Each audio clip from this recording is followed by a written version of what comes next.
नमस्कार दोस्तों, आपके अपने YouTube channel study related Ram में आपका बहुत बहुत स्वागत करता हूं।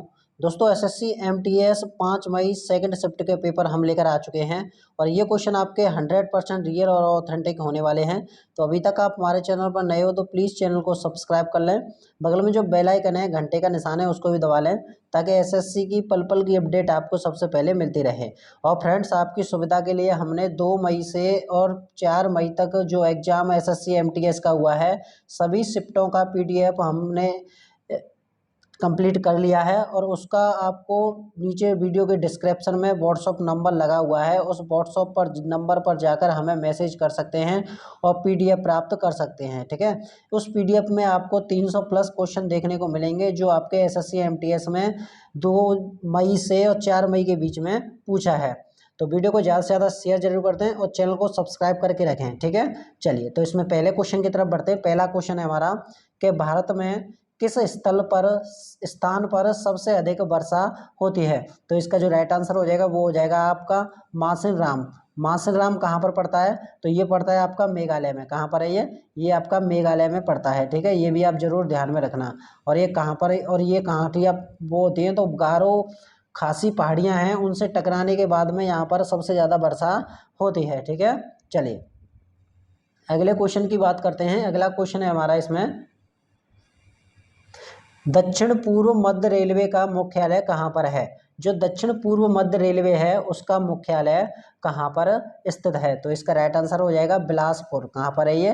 बिलासपुर, ए इसका राइट आंसर हो जाएगा। यहीं पर बात करें हम रेलवे की, तो रेल सबसे पहले भारत में कब चलाई गई थी? तो 1853 ईस्वी में चलाई गई थी। और किसके शासनकाल में चलाई गई थी? तो लॉर्ड डलहौजी के शासनकाल में चलाई गई थी। ठीक है, किसके शासनकाल में? लॉर्ड डलहौजी के शासनकाल में ये चलाई गई थी। ठीक है, ये कितनी किलोमीटर चली थी? तो 34, लगभग 34 किलोमीटर चली थी। और कहाँ से कहाँ तक चली थी? तो मुंबई से ठाणे तक ये चली थी। मैंने सारे के सारे फैक्ट आपको बता दिए हैं। ठीक है, तो इसका क्या आंसर हो जाएगा? ए इसका राइट आंसर हो जाएगा।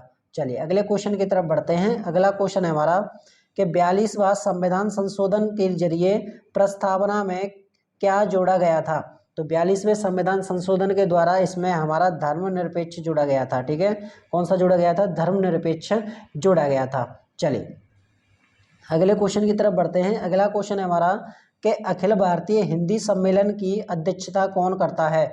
तो इसका जो राइट आंसर हो जाएगा वो हो जाएगा आपका, इनमें से कोई भी इसकी अध्यक्षता नहीं करता है। तो क्या आंसर हो जाएगा इसका? डी इसका राइट आंसर हो जाएगा। नेक्स्ट क्वेश्चन की तरफ बढ़ते हैं हम। आर्यभट्ट किस पुस्तक से संबंधित हैं? जो आपके आर्यभट्ट हैं वो आपके गणित से संबंधित हैं। ठीक है, किससे? गणित से संबंधित हैं। और यहीं पर बात करें हम, आर्यभट्ट ने किसकी खोज की थी? तो शून्य मतलब जीरो की खोज इन्होंने की थी। ठीक है, चलिए अगले क्वेश्चन की तरफ बढ़ते हैं। अगला क्वेश्चन हमारा, अशोक का शिलालेख किस भाषा में लिखा गया है। जो अशोक का शिलालेख है वो आपका ब्राही भाषा में ये लिखा गया है। किस भाषा में? ब्राही भाषा में लिखा गया है। बी इसका राइट आंसर हो जाएगा। नेक्स्ट क्वेश्चन की तरफ बढ़ते हैं। नेक्स्ट क्वेश्चन है हमारा, अगर फ्रेंड्स आपको वीडियो अच्छी लग रही है तो प्लीज़ चैनल को लाइक जरूर कर लें और चैनल को सब्सक्राइब करके रखें एसएससी एमटीएस का एनालाइज के लिए। ठीक है, और पीडीएफ के लिए आप हमें मैसेज कर सकते हैं जिसमें आपके 2 मई से और 4 मई के बीच में सभी शिफ्टों का लगभग 300 क्वेश्चन हैं उसमें। ठीक है, तो उसके लिए हमारा वीडियो के डिस्क्रिप्शन में मोबाइल नंबर लगा हुआ है, उस पर आप व्हाट्सएप मैसेज कर दीजिए, वहां से आपको पीडीएफ मिल जाएगी। चलिए इसमें बात करते हैं हम, महादेव की पहाड़ियाँ कहाँ पर स्थित हैं। जो महादेव की पहाड़ियाँ हैं वो कहाँ पर स्थित हैं। तो इसका जो राइट आंसर हो जाएगा वो हो जाएगा आपका मध्य प्रदेश में। कहाँ पर है ये? मध्य प्रदेश में ये स्थित हैं। ठीक है, चलिए अगले क्वेश्चन की तरफ बढ़ते हैं। अगला क्वेश्चन है हमारा कि विवेकानंद स्मारक कहाँ पर स्थित है। जो आपकी विवेकानंद स्मारक है वो आपकी कन्याकुमारी में स्थित है। कहाँ पर है ये? कन्याकुमारी में स्थित है। चलिए अगले क्वेश्चन की तरफ बढ़ते हैं। अगला क्वेश्चन है हमारा कि रामचंद्र का नामक पुस्तक का क्या नाम है। तो आपको बता दें, जो रामचंद्र नामक पुस्तिका है उसका नाम क्या है। तो इसका राइट आंसर क्या हो जाएगा इसका? केशव दास। किसने लिखी है ये? केशव दास। चलिए अगले क्वेश्चन की तरफ बढ़ते हैं। अगला क्वेश्चन है हमारा, आर्य सत्य किसका साहित्य है ये। तो इसका जो राइट आंसर हो जाएगा वो हो जाएगा आपका बौद्ध धर्म का। किसका है? बौद्ध धर्म का। चलिए तो क्या आंसर हो जाएगा, ए इसका राइट आंसर हो जाएगा। नेक्स्ट क्वेश्चन की तरफ बढ़ते हैं। नेक्स्ट क्वेश्चन है हमारा, ग्लोब पर सबसे बड़ा वृत्त क्या है? जो आपका ग्लोब है उस पर सबसे बड़ा वृत्त आपका विषुवत रेखा है। कौन सी है? विषुवत रेखा है, सी इसका राइट आंसर हो जाएगा। नेक्स्ट क्वेश्चन की तरफ बढ़ते हैं। नेक्स्ट क्वेश्चन है हमारा कि पृथ्वी के सबसे निचली परत में पाए जाने वाला द्रव क्या कहलाता है? तो इसका राइट आंसर हो जाएगा मेग्मा कहलाता है। क्या कहलाता है? मेग्मा कहा जाता है। ठीक है, क्या आंसर हो जाएगा? सी इसका राइट आंसर हो जाएगा। अगले क्वेश्चन की तरफ बढ़ते हैं। अगला क्वेश्चन है हमारा कि पानी को शुद्ध किससे किया जाता है? जो आपका पानी है उसको शुद्ध किससे किया जाता है? तो वो किया जाता है आपका ब्लीचिंग पाउडर से। तो आपका ये भी क्वेश्चन आपसे पूछा गया था कि पानी को, जल को शुद्ध करने को क्या कहा जाता है? तो उसको कहते हैं क्लोरीनीकरण। ठीक है, ये भी आप जरूर ध्यान में रखना। चलिए अगले क्वेश्चन की तरफ बढ़ते हैं। अगला क्वेश्चन है हमारा इसमें, उपराष्ट्रपति के चुनाव में कौन भाग लेता है? तो जो उपराष्ट्रपति का जो चुनाव होता है उसमें कौन भाग लेता है?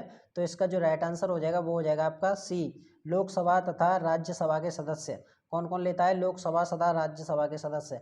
लोकसभा को निम्न सदन तथा राज्यसभा को उच्च सदन कहते हैं। ठीक है, लोकसभा का कार्यकाल 5 वर्ष का होता है, ये भी आप जरूर ध्यान में रखना। और आपको बता दें लोकसभा अध्यक्ष कौन है इस टाइम पर? तो ओम बिरला हैं। कौन है? ओम बिरला हैं। ये भी आप जरूर ध्यान में रखना, क्वेश्चन आपका बन जाएगा। अगले क्वेश्चन की तरफ बढ़ते हैं। अगला क्वेश्चन है हमारा, रॉक गार्डन कहाँ पर स्थित है? तो जो आपकी रॉक गार्डन है वो आपकी चंडीगढ़ में स्थित है। कहाँ पर है ये? चंडीगढ़ में ये स्थित है। तो डी इसका राइट आंसर हो जाएगा। और फ्रेंड्स आप कमेंट में हमें जरूर बताया करें कि आपको वीडियो कैसी लगी। ठीक है, चलिए अगले क्वेश्चन की तरफ बढ़ते हैं। अगला क्वेश्चन हमारा, बाण भट्ट किनके दरबारी कवि या लेखक हैं? जो आपके बाण भट्ट हैं वो आपके हर्षवर्धन के दरबारी थे। ठीक है, यहाँ पर बात करते हैं चंद्रगुप्त मौर्य। चंद्रगुप्त मौर्य के जो आपके गुरु हैं वो उनका क्या नाम है? तो उनका नाम है आपका चाणक्य। ठीक है, ये भी आप जरूर ध्यान में रखना, चाणक्य गुरु हैं इनके, चंद्रगुप्त मौर्य के। अगले क्वेश्चन की तरफ बढ़ते हैं। अगला क्वेश्चन है हमारा कि भगवान जगन्नाथ की रथ यात्रा कहाँ से निकाली जाती है? तो इसका जो राइट आंसर हो जाएगा वो हो जाएगा आपका पुरी से। कहाँ पर से निकाली जाती है? पुरी से। मोस्ट इम्पोर्टेंट है, इसे आप जरूर ध्यान में रख लीजिए। या फिर आपसे ये पूछ लिया जाए जगन्नाथ मंदिर कहाँ पर स्थित है, तो ये आपका राइट आंसर हो जाएगा पुरी में ये स्थित है। चलिए अगले क्वेश्चन की तरफ बढ़ते हैं। अगला क्वेश्चन हमारा, देश में सोने का सर्वाधिक उत्पादन किस राज्य में होता है? तो इसका जो राइट आंसर हो जाएगा वो हो जाएगा आपका कर्नाटक में। किस राज्य में? कर्नाटक, डी इसका राइट आंसर हो जाएगा। चलिए अगले क्वेश्चन की तरफ बढ़ते हैं। नेक्स्ट क्वेश्चन है हमारा कि निम्नलिखित में से किस तिथि को चौरी चौरा कांड हुआ था? तो इसका जो राइट आंसर हो जाएगा वो हो जाएगा आपका बी, 5 फरवरी 1922 को। कब हुआ था? 5 फरवरी 1922 को। अगले क्वेश्चन की तरफ बढ़ते हैं। अगला क्वेश्चन है हमारा कि पुराणों का अध्ययन करने वाला प्रथम मुगल मुसलमान कौन था? जो पुराणों का अध्ययन मतलब पढ़े थे पुराण प्रथम मुसलमान ने, तो उसका नाम क्या था? तो उसका नाम था दारा सिकोह। क्या आंसर हो जाएगा? सी इसका राइट आंसर हो जाएगा दारा सिकोह। ठीक है, चलिए अगला क्वेश्चन है हमारा कि काल भील गोंड जनजातियां किस राज्य में निवास करती हैं? जो काल भील गोंड जनजाति हैं वो आपकी मध्य प्रदेश राज्य में निवास करती हैं। ठीक है, किस राज्य में? मध्य प्रदेश राज्य में निवास करती हैं। चलिए अगले क्वेश्चन की तरफ बढ़ते हैं। अगला क्वेश्चन है हमारा कि यामिनी कृष्णमूर्ति किस नृत्य में निपुण है या किस नृत्य से संबंधित हैं? तो इसका राइट आंसर हो जाएगा भरतनाट्यम, इसका राइट आंसर हो जाएगा। मोस्ट इंपोर्टेंट क्वेश्चन है और एसएससी का फेवरेट क्वेश्चन है, तो आप जरूर इसे ध्यान में रखना। अगले क्वेश्चन की तरफ बढ़ते हैं। अगला क्वेश्चन हमारा कि परमवीर चक्र सर्वप्रथम किसको प्राप्त हुआ था? जो आपका परमवीर चक्र है वो सर्वप्रथम किसे प्राप्त हुआ था? तो वो हुआ था आपका सोमनाथ शर्मा को। किसको? सोमनाथ शर्मा को। तो सी इसका राइट आंसर हो जाएगा। ठीक है, चलिए अगले क्वेश्चन की तरफ बढ़ते हैं। अगला क्वेश्चन है हमारा, संसार में सबसे अधिक सक्रिय ज्वालामुखी कहाँ पर स्थित है? तो इसका जो राइट आंसर हो जाएगा वो हो जाएगा आपका प्रशांत महासागर। ए इसका राइट आंसर हो जाएगा। क्या आंसर हो जाएगा? ए इसका राइट आंसर हो जाएगा। चलिए अगले क्वेश्चन की तरफ बढ़ते हैं। अगला क्वेश्चन है हमारा इसमें कि निम्नलिखित में से क्यू सा स्तनधारी अंडे देता है? मतलब कौन सा स्तनधारी जो के अंडे देता है? तो क्या आंसर हो जाएगा इसका, जो राइट आंसर हो जाएगा वो हो जाएगा आपका बतख।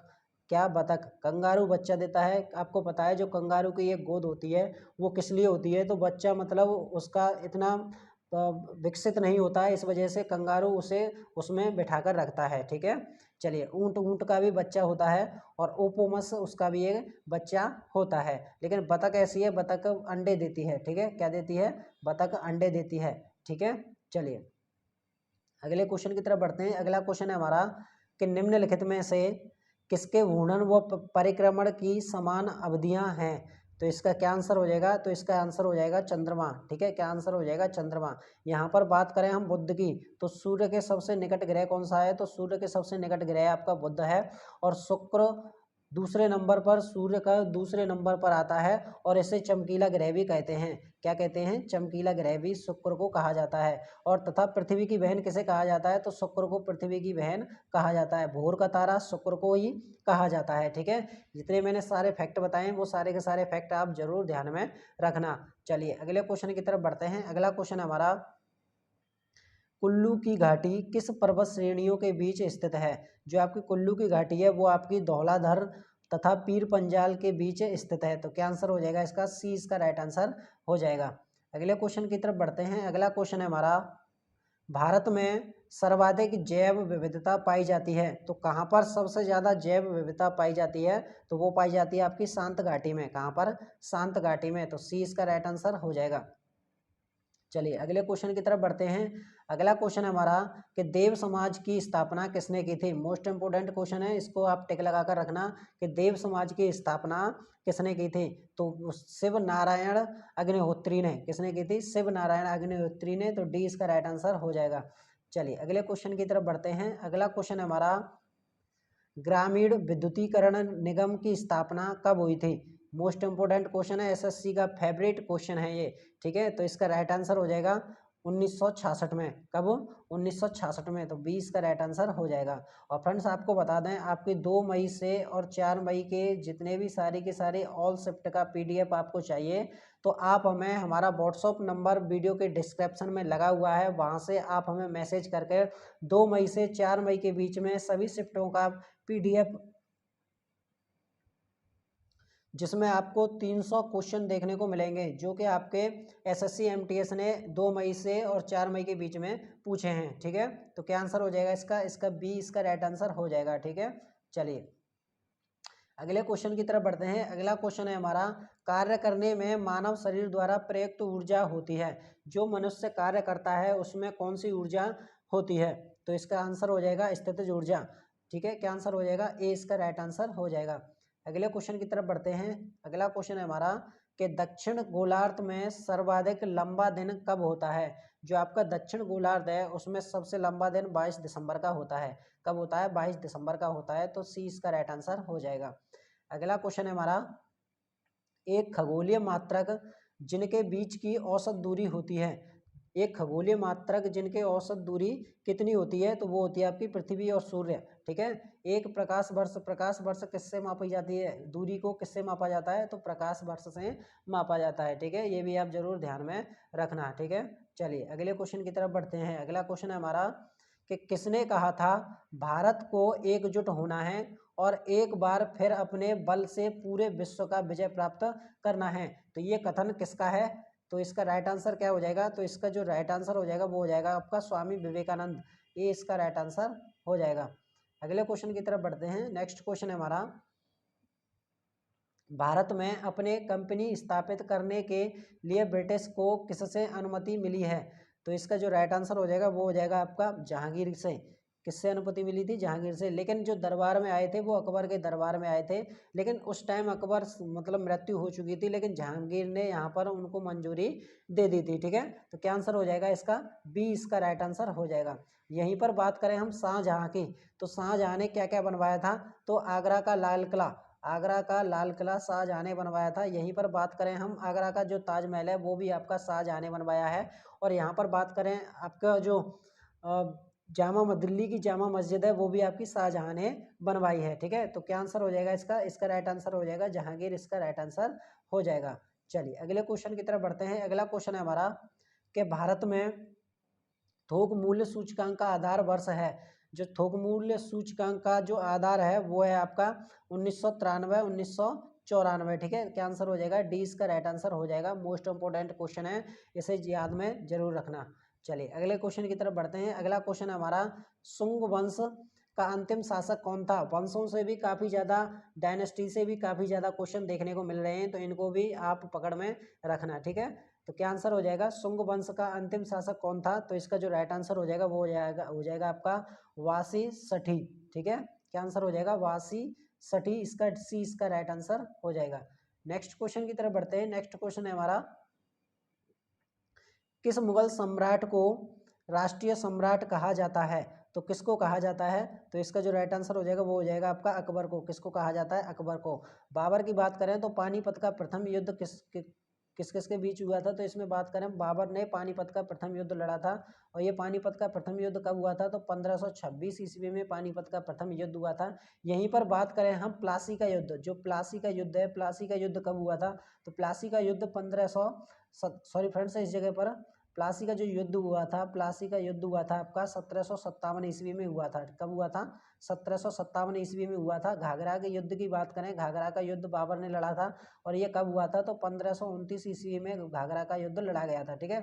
यहीं पर बात करें हम, तराइन का प्रथम युद्ध कब लड़ा गया था? तो तराइन का प्रथम युद्ध 1191 ईस्वी में, और तराइन का द्वितीय युद्ध की बात करें तो 1192 ईस्वी में ये लड़े गए थे, ठीक है। चलिए यहीं पर बात करें हम कारगिल का युद्ध, कारगिल का युद्ध कब लड़ा गया था? तो जो कारगिल का युद्ध है वो आपका 1999 ईस्वी में ये लड़ा गया था। चलिए अगले क्वेश्चन की तरफ बढ़ते हैं। अगला क्वेश्चन है, इसी में और बात करें प्रथम विश्व युद्ध कब हुआ था? तो इसमें इसी में बात कर लेते हैं। तो प्रथम विश्व युद्ध 1914 से लेकर और 1914 से लेकर 1919 के बीच में ये प्रथम विश्व युद्ध चला था, ठीक है। चलिए अगले क्वेश्चन की तरफ बढ़ते हैं। अगला क्वेश्चन है हमारा, सरस्वती सम्मान किस क्षेत्र में दिया जाता है? जो आपका सरस्वती सम्मान है वो किस क्षेत्र में दिया जाता है? तो आपको पता है सरस्वती सम्मान किस क्षेत्र में दिया जाता है? तो साहित्य के क्षेत्र में दिया जाता है। ये इसका राइट आंसर हो जाएगा, ठीक है। चलिए अगले क्वेश्चन की तरफ बढ़ते हैं। अगला क्वेश्चन है हमारा, गांधी जी प्रथम सत्याग्रह अभियान कहाँ से आरंभ किया? तो जो गांधी जी ने जो सत्याग्रह था वो आपका चंपारण से ये आरंभ किया था। कहाँ से किया था? चंपारण से आरंभ किया था। तो डी इसका राइट आंसर हो जाएगा। तो फ्रेंड्स ये थे क्वेश्चन हमारे जो सेकंड शिफ्ट के। अगर आपको वीडियो कैसी लगी कमेंट बॉक्स में हमें जरूर बताना। अगर वीडियो आपको अच्छी लगी तो प्लीज़ एक लाइक और चैनल को सब्सक्राइब करना ना भूलें। बगल में जो बेल आइकन है, घंटे का निशान है, उसको भी दबा लें ताकि इस तरह की वीडियो आपको सबसे पहले मिलती रहे। और आपको बता दें फ्रेंड्स, अगर आपको पीडीएफ चाहिए जो आपके 2 मई से 4 मई के बीच में सभी शिफ्टों का पीडीएफ आपको 300 प्लस उसमें क्वेश्चन देखने को मिलेंगे, उसके लिए आप हमारे वीडियो के डिस्क्रिप्शन में व्हाट्सअप नंबर लगा हुआ है, वहां पर जाकर हमें मैसेज कर सकते हैं और 300 प्लस वाली पीडीएफ को प्राप्त कर सकते हैं। मिलते हैं नेक्स्ट वीडियो में, तब तक के लिए जय हिंद जय भारत।